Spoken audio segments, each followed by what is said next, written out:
अब हम बात करेंगे लेडी एडा अगस्टा की। लेडी एडा अगस्टा, इनका नाम है एडा अगस्टा, और चूंकि ये एकमात्र लेडीज हैं जिन्होंने कंप्यूटर के क्षेत्र में अपना बहुत ही महत्वपूर्ण योगदान दिया था, इसी की वजह से इनको भी कंप्यूटर के क्षेत्र में याद रखा जाता है। क्या था इनका योगदान, देखते हैं। इन्होंने एनालिटिकल इंजन में, देखो एनालिटिकल इंजन कौन सा है, चार्ल्स बेबेज द्वारा जो एनालिटिकल इंजन बनाया गया, उसी इंजन में पहला प्रोग्राम डाला था। इन्होंने ही क्या किया था, चार्ल्स बेबेज के द्वारा जो एनालिटिकल इंजन बनाया गया था उसके अंदर प्रोग्राम डाल के उसे चालू किया था। कहानी कुछ इस प्रकार है कि जब चार्ल्स बेबेज ने एनालिटिकल इंजन बनाया था तो उसके बाद वो उसे चालू नहीं कर पाए थे, उन्होंने केवल डिजाइन तैयार किया था। डिजाइन तैयार करने के बाद उनकी मृत्यु हो गई थी और उन्हीं की एक स्टूडेंट जो जिनका नाम था एडा अगस्टा, उन्होंने क्या किया, चार्ल्स बेबेज द्वारा बनाए गए एनालिटिकल इंजन में एक प्रोग्राम डाला, बोले तो एक सॉफ्टवेयर डाला और उस कंप्यूटर को चालू किया।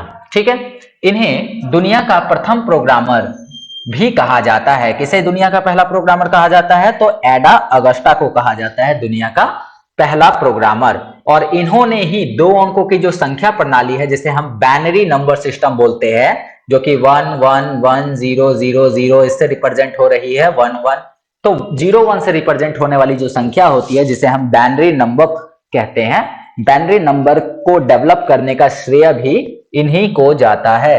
यानी लेडी एडा अगस्टा ने बाइनरी नंबर की सहायता से कंप्यूटर के लिए एक प्रोग्राम डिजाइन किया और उसको चार्ल्स बेबेज द्वारा बनाए एनालिटिकल इंजन में डाला। ठीक है, और इसके बाद एनालिटिकल इंजन वर्क करने लगा। तो होप कि ये क्लियर हो गया। चलिए अब कुछ और कंप्यूटर की हम बात करेंगे। ये तो हो गई चार्ल्स बेबेज की कंप्यूटर की बात। अब हम बात करेंगे जैकार्ड लूम की। जैकार्ड लूम जो है ये किसने डेवलप किया था, तो देखते हैं। फ्रांस के एक टेक्सटाइल्स इंजीनियर, कपड़ा मिल के इंजीनियर जिनका नाम था जैकार्ड, ठीक है, जैकार्ड्स, इन्होंने कपड़ा बुनने के लिए एक लूम का निर्माण किया। लूम का मतलब होता है एक पैटर्न का निर्माण किया। ठीक है, जो कपड़ों में अपने आप ही डिजाइन तथा पैटर्न बना देता था।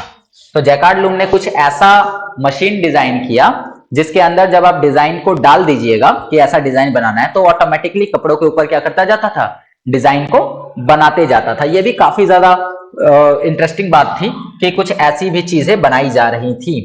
यहां आपको बता दें कि जैकार्ड लूम की मुख्यतः दो विशेषताएं थी। इसमें पंच कार्ड का उपयोग किया जाता था।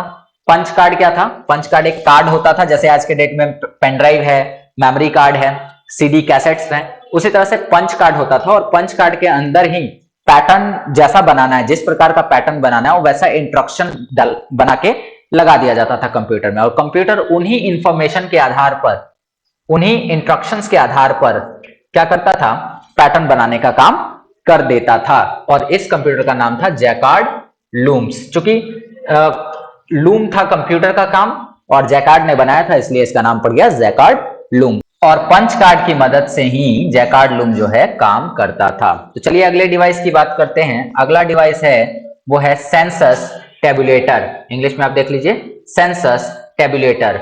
1890 में अमेरिका के वैज्ञानिक हरमन हॉलेरिथ, ठीक है, अमेरिका के एक वैज्ञानिक हैं थे हरमन हॉलेरिथ, इन्होंने खुद से चलने वाले एक यंत्र का आविष्कार किया और इसका नाम उन्होंने क्या रखा, सेंसस टेबुलर नाम रखा। ठीक है, और इसका प्रयोग अमेरिका की जनगणना में किया गया। एक ऐसा कंप्यूटर बनाया किसके द्वारा, हरमन हॉलेरिथ के द्वारा, जिसका प्रयोग अमेरिका की जनगणना में किया गया। इसमें भी पंच कार्ड टेक्नोलॉजी का ही जो है यूज किया गया। और पंच कार्ड का निर्माण, जो आविष्कार है, पंच कार्ड के आविष्कार का श्रेय भी इन्हें ही जाता है। किसे, हरमन हॉलेरिथ को।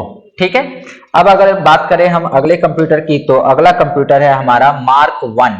मार्क 1 कंप्यूटर जो है, इसके बारे में अगर हम बात करें तो 1937 से लेकर 1944 के बीच में, ठीक है, 1937 से लेकर 1944 के बीच में IBM international business machine, IBM नाम की एक कंपनी के सहयोग से तथा हार्वर्ड आइकन, ठीक है, हार्वर्ड आइकन के डायरेक्शन में, के निर्देशन में विश्व का पहला पूर्ण स्वचालित विद्युत यांत्रिक गणना यंत्र का आविष्कार किया गया। ध्यान दीजिएगा यहाँ पे बात कि IBM कंपनी के सहयोग से और हैवर्ड आइकन के डायरेक्शन में एक ऐसे कंप्यूटर का निर्माण किया गया जो पूर्ण स्वचालित था, पूरी तरह से ऑटोमेटेड था, इसको चलाने के लिए किसी की आवश्यकता नहीं पड़ती थी और ये पूरी तरह से जो है विद्युत पर निर्भर था, इलेक्ट्रिसिटी से चलता था। इसके पहले जितने भी कंप्यूटर थे वो या तो भाप की शक्ति से चल रहे थे या मैकेनिकल थे, यानी कि उनको हाथ से घुमा के चलाना पड़ता था। ठीक है, और इसका प्रयोग किया गया, इसे मार्क 1 नाम दिया गया, तो इस बात को ध्यान रखिएगा।